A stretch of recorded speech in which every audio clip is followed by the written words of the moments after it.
What's up, Lego builders? Welcome back to Coconut Brick Studios. It's the first of the month, so it's time for a Lego review. But before I want to get into today's review, I want to quickly acknowledge the fact that I hit 200 subscribers today. Guys, I'm absolutely overjoyed. Thank you so much for the support you have given me. I will be doing a video later on next week more about this. I will be doing a giveaway as well as listing some cool stats and stuff about my channel. So make sure you're subscribed and tuned in for that so you don't miss that awesome giveaway. Anyways, today I'm going to be reviewing the Lego Star Wars Coruscant Police Gunship. That is set number 75046. Comes with 481 pieces and was released in 2014 for $50 US. This ship is not seen in any of the actual Star Wars movies. You do, however, see it briefly in the animated cartoon series Star Wars The Clone Wars. It's a police gunship. It's packed with a lot of features. I know it's not super big, but there's a lot going on here. These minifigures are really cool. I love most of them, if not all of them. So let's dive in and take a look. The police gunship is used exclusively on Coruscant, as far as I know. It's used by local police forces, shock troopers, and even occasionally droid police forces. Its small frame and the way it was able to hover and maneuver around in the air made it ideal for the tight spaces and narrow streets of Coruscant. This is not a military vehicle, however, it was designed similar to the Lego Star Wars Republic gunship, which looks like this, although the Republic gunship is much bigger, obviously, because it's performing military campaigns. There are some similarities with this gunship, being both have the same engine, so they actually sound the same if you listen to that in the TV show. As well, both ships have these front ball joint turrets, which I'm a big fan of. It allows for maximum rotation and increased accuracy because it's right next to the cockpit as well. Both the regular gunship and this police gunship have a turret mounted in the back. However, this turret does not move up or down or rotate in any direction.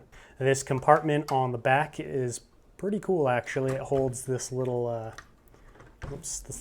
droid of sorts. I guess they can release it into areas in which the gunship or other people aren't able to go, and so it can track down criminals from there. Along the side of the gunship, you see there are these little wings right here.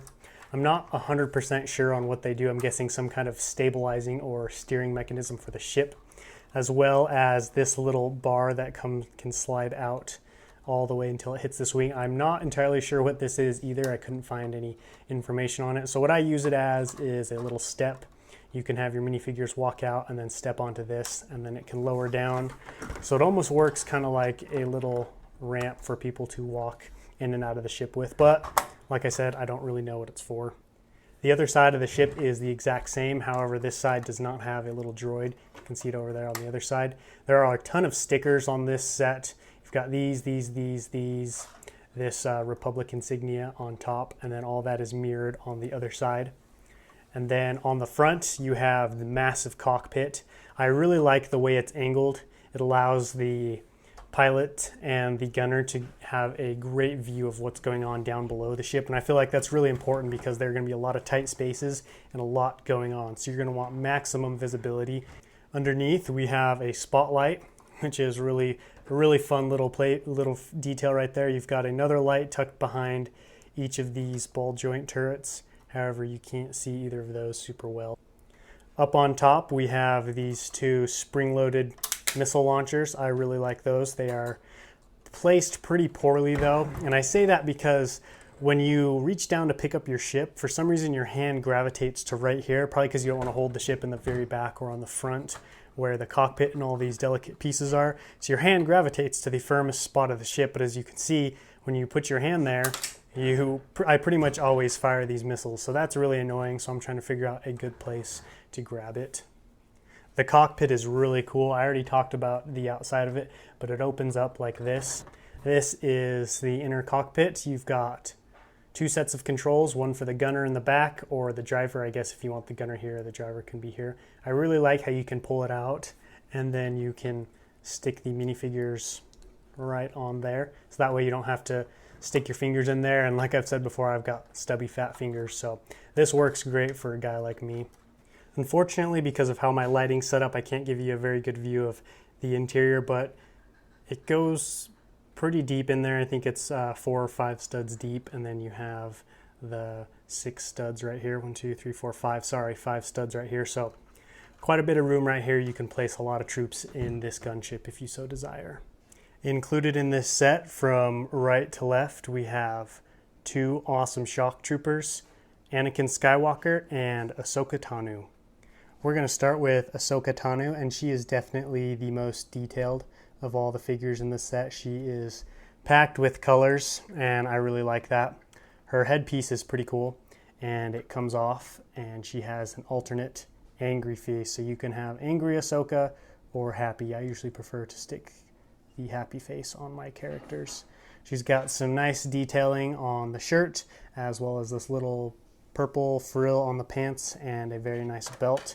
She is wielding dual green lightsabers. More detailing on the back. Overall, a pretty well-made minifigure.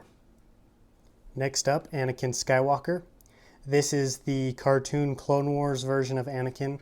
That's why he's got the big cartoonish looking eyes. Normally I'm not a big fan of those, but I really like this Anakin Skywalker figure. I think they did a really good job. They even got that scar over his eye as well. It's got basic Jedi robes right up here. You got the nice little belt along the waist.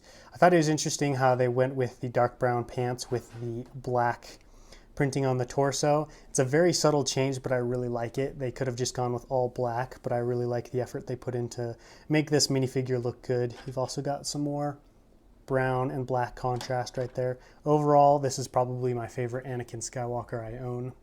Last but certainly not least, we have my favorite minifigures from this set. These are shock troopers. They are not your ordinary clone troopers. They are the military police of the Republic Army. So that's why they come with this police gunship. They've got some awesome printing on the helmet right here, as well as this line up the top. Nice detailing on the legs, not just plain white legs, but some red and some lines down there to indicate the armor printing. On the back, you've got more clone armor and red markings on the back. I love the red. It really makes the white pop on these helmets, as well as the face. Not my favorite face, just your normal clone face from the old 2010 to 2014 era. That's it for the review of the Coruscant Police Gunship. I'm going to give you guys just a couple of my personal thoughts on all this before I end. Starting with the gunship, I think it is very well designed. The seamless cockpit right here looks really good. There's just little to no exposed interior once you close the cockpit, and I think that's awesome. There are a lot of stickers on this, however, I think in this case they are very appropriate.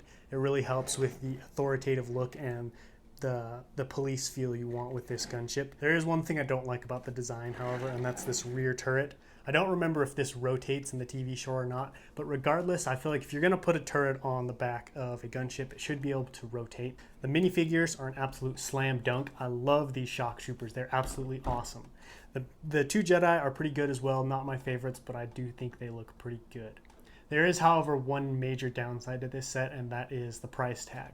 Now, when this came out, it was going for $50 back in 2014, but now if you try to find it on eBay, I've looked a lot, and these go from anywhere to $60 to $90, which is absolutely ridiculous in my opinion. $80 to $90 is absolutely not worth it for this set. I guess $60, you can't really find it for much cheaper than that. Maybe you can, I haven't found it for cheaper than that. So I guess just try to get it as cheap as you can if you really do want this set. It's definitely worth having if you can find it though. I don't think Lego's going to remake this one. And the minifigures are pretty rare, and just the ship's rare. So this is definitely one that will look great in your collection. So that's it for this video, guys. Thank you so much for watching. Don't forget to let me know what you guys think down below in the comments. And if you liked the video, make sure to leave a like. And if you're new to this channel watching for the first time and you don't want to miss anything else, you know what to do. But until next time, happy building.